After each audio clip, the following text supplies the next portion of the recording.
Good evening, everyone. I'm Elizabeth Wood from Dockhouse, and it gives me a great pleasure to show this film and have Ken and Louise with us for Q&A afterwards. And it calls for a double congratulation on the film and on your Palme d'Or.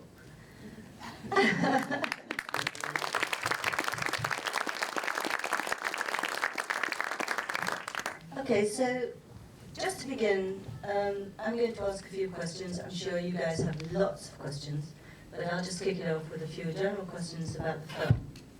And first of all, Louise, however did you manage to get Ken to agree to make this film? It's a very, very good question. I wish I could claim the credit, but unfortunately I cannot at all claim the credit. Ken has an extraordinary producer called Rebecca O'Brien, who is a force of nature, and I don't think there's much that Rebecca wants that she doesn't get. And she decided, she was actually arose genuinely through Rebecca finding some boxes of archive that was in 16 films, and just realising, I think she came across a few stories she'd never heard about, a film that had been banned, and she just realised all this archive was there, and Ken had originally donated to the BFI his notebooks and papers and scripts, and so I think she thought, my goodness, what an extraordinary resource for a film, as indeed it was, and it's in this one. And so Rebecca really initiated the project, and I think slightly browbeat Ken into taking part. How did you feel about it? Well, I don't know, quite conflicted really, because I know on the one hand there's a few things that happened that you think, well, it might be worth passing on and sharing. On the other hand, coming from a fairly, kind of puritanical Midlands background, the idea of getting above yourself and just being, too big for your own boots is built into the culture. So I just felt a bit anxious. It's like showing off, isn't it? It's the last thing you can allow yourself to do. So that was my hesitation. But I think that Louise did a fantastic job and very, very generous to me. And I was very sensitive and thoughtful, I have to say. But you were not involved in the edit. Are we getting a reverb here? And it's bouncing back, isn't it? Yeah, somehow. Maybe somebody could just check that.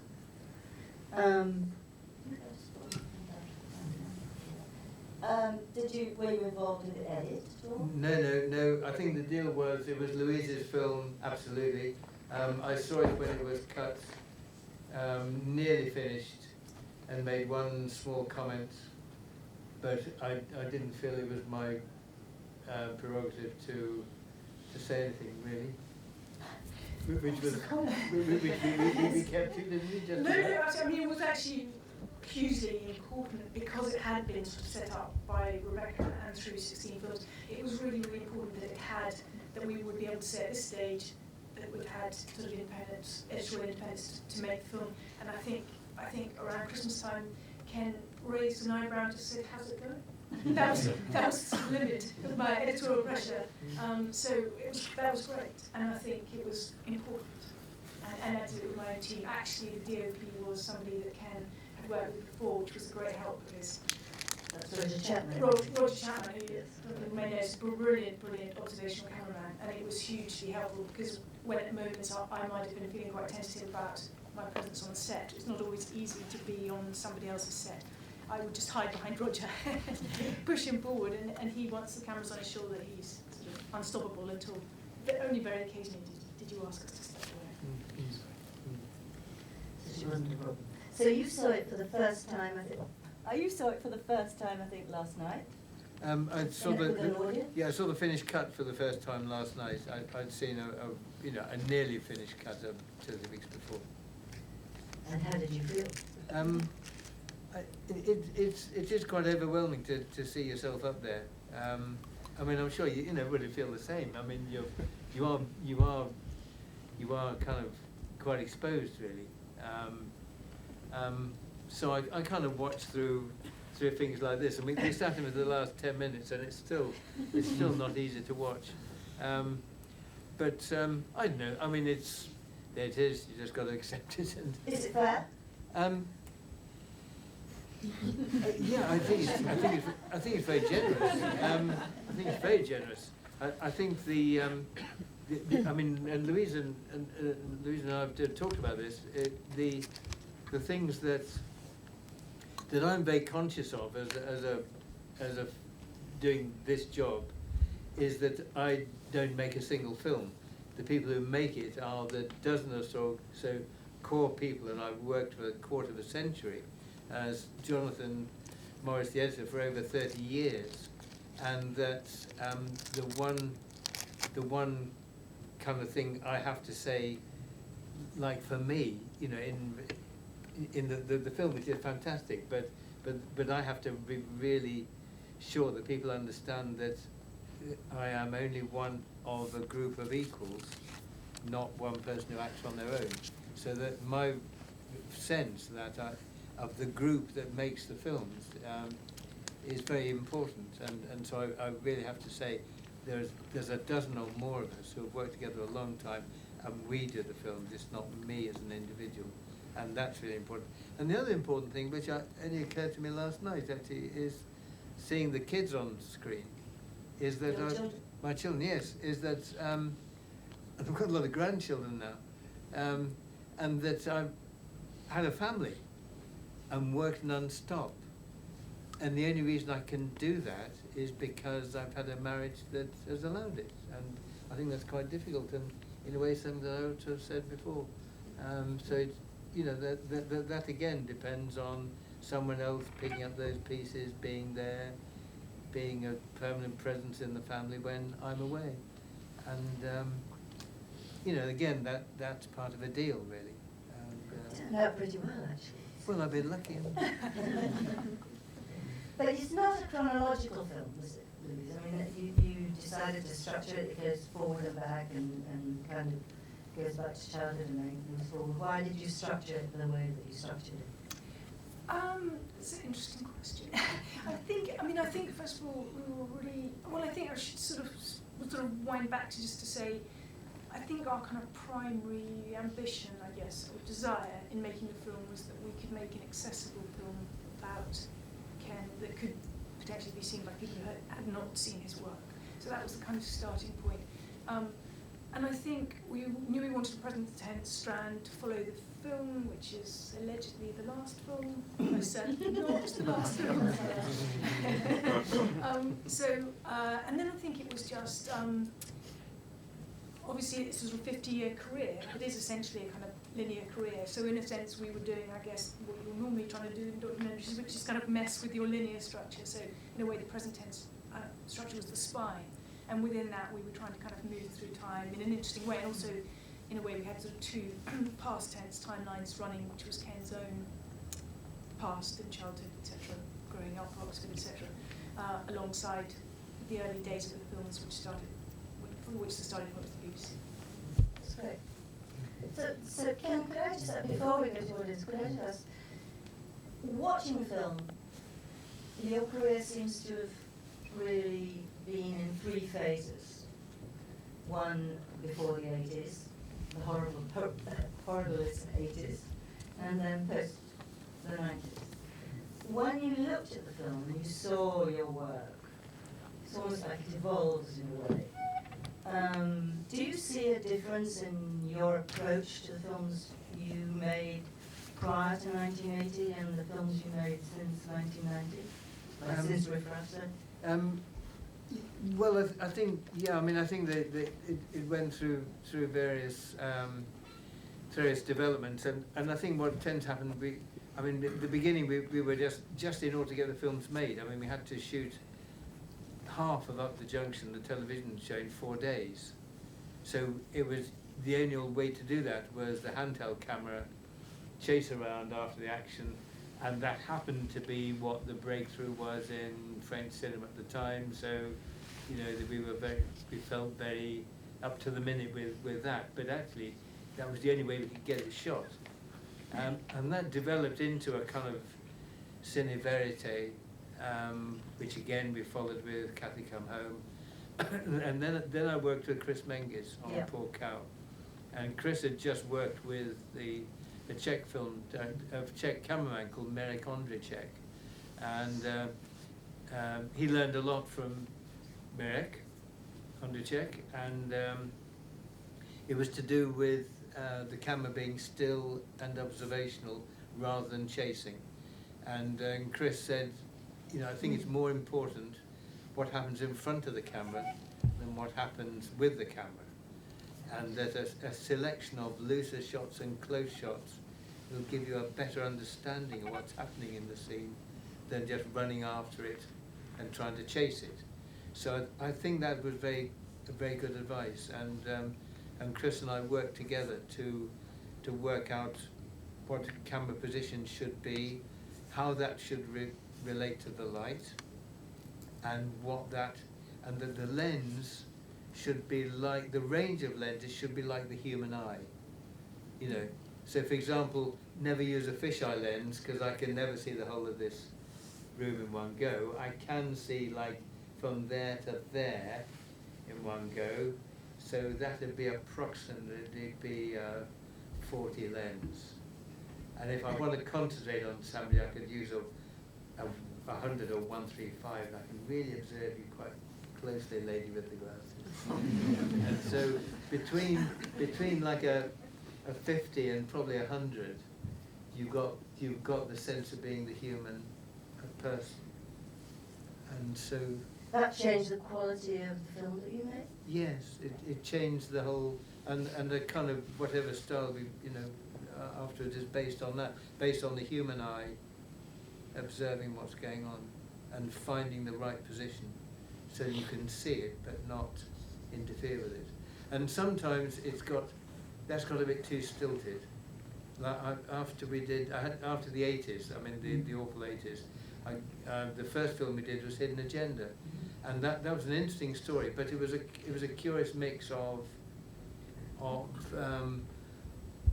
observing what was going on in the north of Ireland on the one hand, and a kind of a bit of a detective story on the other, you know, like finding out about how somebody had died, and I got caught between two stools there, and I hadn't done the film for a long time, and I was a bit cumbersome. So with Riff Raff, the one that followed, I've worked with Barry Ackroyd, who had done a lot of documentaries, and they said, let's get back and put it on your shoulder more, and let's find a bit of energy again. So that shifted back towards the television stuff, and then pulled back again because it seemed a bit trivial, you know, and so we went back again.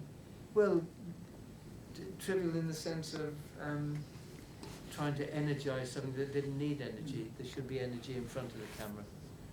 You shouldn't have to wind it up with wobbly scope.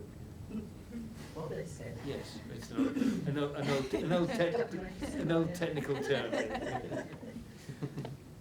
Do you think the contents changed as well as the form between the ones between the early and the later? I think it reflects the writers, really. I mean, and again, something really important to say, and is that the writer's the heart of the creative part of filming. It begins with the writer and the blank sheet of paper.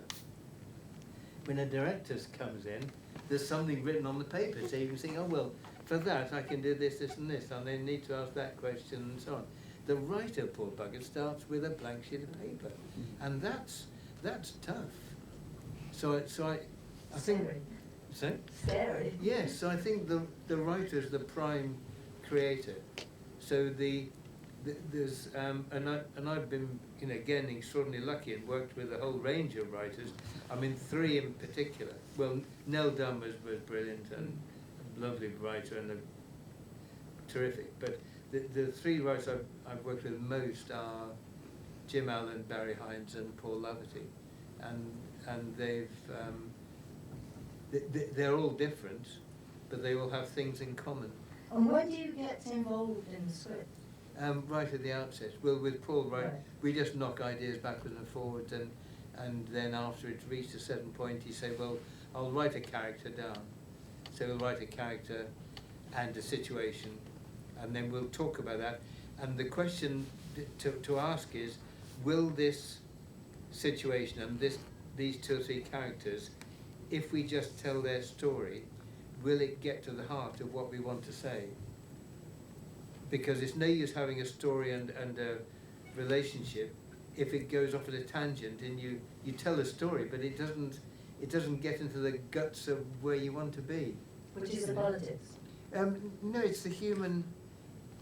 It's the essence of that human conflict, tragedy, in the context of the social situation they're in. So it's got to have a significance beyond he met her and she did this and he then did that and the answer was this. You know, it's got to have a significance really beyond the simple events. Which brings me to the decade of horribleness. Oh, yeah. Because really, you know, you said that drama is about politics in the film, and the politics is about capitalism versus labour, human labour. And that seems to me, as a documentary person, that's perfect for you to make documentaries. That you've made great documentaries. We've just been talking about which side are you on, which, contrary to Mr. Bragg, I think is an art stuff, and I still show it to my students. But quite a few, Flickering Flame in the 90s. Why do you think you know, if you're after a truth, why not more documentary? Well, I don't know. I began in the theatre. I've always been drawn to drama, character, the exploration of character, the conflict between characters, working out a plot, the resolution and the aftermath and so on. So that's always attracted me. I mean, that's what I felt was home. And I mean, documentaries are terrific, but I particularly liked, we did an archive documentary, which was great fun to do, and it's a great way for the senior director to work, really, because you don't have to go out and shoot much, you know, it just arrives in the cutting room. So it's good if you want a quiet life, you know. The archive document has a lot to recommend it, but I don't know. I just found drama a more natural place to be. Fair enough. How long did this documentary take to make, Louise? It actually took about a year. Yes, I think I started about May the 6th last year. Amazing. Fantastic. It's been an incredible journey, I must say. It's been an amazing year. It's been fantastic. Because you started with a box of archive? Yes, for all sorts of reasons, but I think also just there were so many reasons why I wanted to make the film, and I did also think it was actually Ken's Career was a great story, but I think it's just so it's been extraordinary to kind of spend a year around people who are constantly questioning why you make films, talking about what the purpose of the film is, what the purpose of the story is, what are we telling here, what are we doing, and making all sorts of decisions around that process. And I think it just makes you think differently about filming, the way Ken describes his philosophy of filming. It's just constantly making you question why you're doing something, what the stories you're telling, and that's amazing. I mean, in that sense, it's giving me things I'll remember for the rest of my life. And an extraordinary career. Commitment. Well, it's I've just been lucky. I mean, again, what was lucky was just start at an early age. I mean, I know it sounds like being very self-deprecatory, but it is true. I mean, the BBC was expanding into BBC Two just at the time I was desperately out of work with a new child and no income, and applied to the BBC as an assistant floor manager. And got turned down, really, obviously inadequately qualified, but then apply as a director and you get in, which says something. So, but they were taking a lot of people on. You know, if I'd applied a year before, they weren't. A few years later, they weren't. So it was just an extraordinary stroke of luck. And then to get into what was the most progressive strand of television drama, the Wednesday play, under the guidance of a kind of maverick Canadian called Sidney Newman, who just took it. He had to go, you know, with young people who had no track record, and again I got dragged in. You know, 2 huge strokes of luck, and I was mid-20s then. So, you know, it's bound to go on a long time if you can stay on your feet. It'll go on a long time, won't it? Yes. But there were hard times too. Yeah. But let's ask Okay, yeah. the audience for a question after, shall we? Anyone have a question? Yes, gentleman. And a gentleman there afterwards. Myself? Could you just wait for the mic? Yeah, that's great, thank you. Thank you, Louise, for giving us a window into the work of the man who we have to say thank you for a lot of work too. And congratulations on the Palme d'Or. I'm just curious, as someone who's basically held up a mirror to British society for a good few years now, are you optimistic or pessimistic for the future of the British working class? I think in the short term, how can you be optimistic really when, particularly given the current situation? I mean, the current situation is what? I mean, it's a struggle between 2 versions of hard right politics, between the neoliberals. You know, can they exploit people more effectively within the EU or outside the EU? And it's an argument where, you know, if you're in the EU, you've got the treatment of Greece, you've got the drive to privatisation, you've got mass unemployment throughout Europe. You've got them about to do a trade deal with America, if they can get away with it, where there will be courts that go beyond national sovereignty to protect the profits of big corporations. That's within the EU. Outside the EU, you've got Boris Johnson and what's his name, Grove, wanting to actually exploit even further. You know, get away with the minimum protections there are in Europe. And that's the choice that we're given. So it's, in the short term, you know, you how can you be optimistic? I suppose the longer term, middle, you know, if you looked at the midterm, you've got the possibility of a more radical Labour Party if the Labour MPs don't manage to kick him out. You've got that possibility, which if the fragmented left can get in behind Jeremy Corbyn and John McDonnell and crystallise a serious left politics for the Labour Party, then we might manage to pose an alternative, seems to me. But I guess the longer term is that the system is collapsing. It is absolutely collapsing around our ears. I mean, the kind of desperate, I mean, the mass unemployment is going to go away. There's more debt building up. There's more bubbles. I mean, property is now, people are having to leave London. Wherever you look, there's catastrophe, and there's an end game because the planet is collapsing.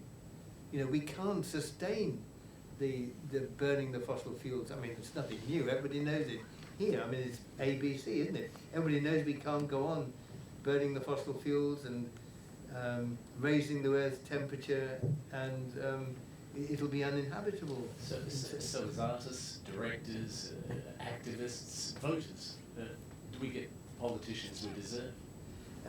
No, because or should we be doing more? Well, yeah, we should certainly be doing more, but the politicians control our means of communication, don't they? So, you know, that's one thing I learned very clearly in the 80s. The politicians control what we read and how the world is presented to us. But I think the end game with climate change means that we have to embrace change, because the present economic system will drive us over the cliff. I mean, there's no doubt they will drive us over the cliff, because they have to, because they are accountable for next year's balance sheet, this year's balance sheet. You know, they are committed to the short term. So we have to change the political system. I mean, we used to say socialism or barbarism. I mean, now it's socialism or survival, I think. So in the long term, if we can mount the challenge before we fall off the edge of the cliff, you know, we've got something to fight for. So that'd be Ken Loach for PM then. Sorry? So that'd be Ken Loach for PM then. Yeah, well, but we've got to start now. We've got to start pretty soon. Or 5 years ago. Yeah. And there's a gentleman there with a question too, after you. Sorry. It was very good to see this documentary and also see Rebecca featuring in it. But I sort of wanted to know from you a little bit more about her part in your story.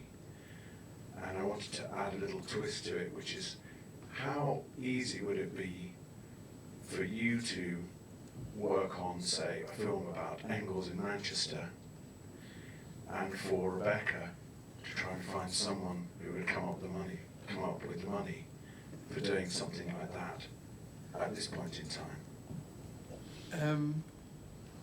Friedrich Engels and the condition of the working class. Yeah, right. Yes. Well, I mean, Rebecca, first of all, is a very good producer, and without producers, there are no films. I mean, she. I mean, for the last 20 years, Paul and Rebecca and I have talked about the film that we might make, and we all three commit to it as a project. And if there are any reservations about it, you know, Rebecca will say what her reservations are about the viability of the idea, you know, about the centre of the project, and then you know, we all have different contributions to make, and Rebecca's is to always have a critical eye on what we're doing, you know, at all points, to arrange the finance, obviously. I mean, that's the obvious job. To recruit the people who will do it, so that it's a harmonious group of people. To be there all the time, so that as it unfolds, there's a serious organisational job to be done. So she does all those things, really. Well, she's, you know, one of my best friends, and terrific, and we've been very close for 30 years, really, long time. In fact, more. We first met in the late 80s over a project that didn't go, a working title project, which never got made, because it wasn't very good. And so it didn't get made, and which was a blessed relief for both of us. But then we stuck around, and we got what became Land and Freedom eventually commissioned, and that was. But we did Hidden Agenda together. No, so that's Rebecca. I mean, getting the money for to make the account of the working class in Manchester, based on Friedrich Engels' book. Well, it's a project. It's a doc. Yes. I mean, I think the condition of the working class in Manchester is pretty worth a film now, actually, as well. Well, I know. Well, you should have a go. You should make it. But Louise, tell us about raising the money for this one. Well, that would be a perfect example of Rebecca at work. We had the most extraordinary meeting I've ever attended. BBC Films. I probably shouldn't say this, so please don't tell anyone. But we were there, and I've never seen anything like it. We went in and sat down, and I had been priming myself for days with this sort of my pitch and what I was going to say and how I had to make it. I wasn't asked a single question. There was a little bit of small talk, and then they turned to Rebecca and said, "How much money would you like?" I've never seen anything like it, but that's the power of Rebecca, I think, is that people just know she'll get something made, they trust her, she has a great reputation in the industry, and she just, and from that moment forward, once they had committed, or said, made that gesture, then she sort of just browbeat everyone else into taking part. She said, "Well, come on, you don't want to miss the boat, you know, come on board." It's extraordinary. She's a great producer. No, But actually, she in the film, she had trouble with the BBC. See, actually, when you were on location with I. Daniel Blake. She said that Lucy had pulled out, I think. That was, well, I suppose that was from our money for the documentary. Oh, so, was it? So at the same I'm so time, sorry. in parallel, she was raising money for Daniel Blake, Yeah. which was No, so interesting. yeah. And in the end, the same financiers came into both. Okay. Question over here. Only me. I enjoyed the documentary, but Ken, when you look back upon your career, I suppose what tips or advice would you give to people gearing up to making films in terms of the filmmaking process? Do you mean actually getting work, or when you've got the chance how to do it? The latter. Well, I suppose you always tend to think that, you know, the grounding that, you know, you had yourself is useful. I mean, I started in the theatre, and I think the value of that is that you feel comfortable with actors, and that, you know, just occasionally I'll go to a film school and talk to people who want to be directors, and they're kind of quite timid about actors. It's like, you know, they feel very good about hiding behind the camera, but actually get out and, you know, just talk to the people you're going to be working with, they're quite worried about it. So I think there's something to be said for starting in the theatre, because you deal with plot, you deal with how to make a plot work, you deal with some of the greatest writing there's ever been, you understand character, the development of character, conflict, how to resolve, you know, the resolution and all that. You deal with classic dramatic structure. You actually, if the best test of all is actually go on stage yourself and just see how tough it is and how vulnerable you feel, and then you'll really have sympathy with the people you work with as actors. So I think, for me, I think that's very good. You know, just get involved in the rough and tumble of theatre. After that, just look at a few good films you like and just work out how they've done it.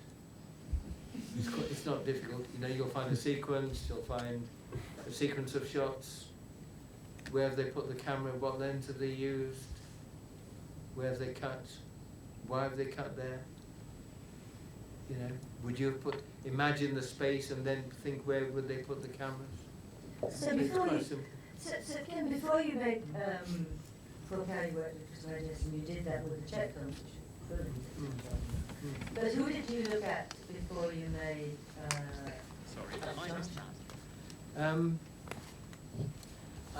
I think, well, I think we'd seen the French films, and I'd seen some of the Italian neo-realist films, but I mean, the style without the Junction was just based on sheer necessity. It was based on the fact that the handheld camera was coming in, and we just had to get the thing shot. So it was just sheer necessity. So it isn't that you'd watch the Maisels and No, and the no, not at all. I mean, you have 4 days. I think we shot 40 minutes of film in 4 days. So we just had to run, and then over 40 minutes in 4 days. So there was just no alternative. I'm afraid I don't have that. Were you going to say? Oh no, I was only going to say that just looking through the list of your credits, it's unbelievable how many films you're making during those Wednesday play days. You're making sort of 4, if not 5, 71-minute films a year. I mean, unbelievably tough schedules. I mean, I've been embarrassed to say this is taking a year, but I mean, there was an extraordinary time now. Well, a lot of that was electronic. I mean, it was television dramas, plays. I mean, they were written as plays, rehearsed as plays, put on in the studio, 3 big electronic cameras shooting them, and then, thank you studio, all going to have a beer, and that's the end of it, go home. Because it was vision mixed. I mean, a very false way to make fiction, I think. And as we did before that, I just done live Zcast, which is live, going out live, you know, where the vision mixer is mixing live, and if you're not careful, you you know, and it's a set with cameras moving around, and look down the wrong corridor and there's a camera being pulled out of shot. You know, it was a nightmare. I worked with a vision mixer, a very established lady who knitted while we were doing the rehearsal and everything, and would fill the time with knitting and just get you know, do knit one, purl one, and that put them down and press the camera, and the camera changed. So it was quite. I mean, I couldn't keep my place in the script. I didn't know where we were, and I was trying to find it, and she was knitting and it was chaos really. But I mean, well, trust the professionals. You know, they pulled me through it. Louise. Thanks a lot. Ken, thank you very much indeed.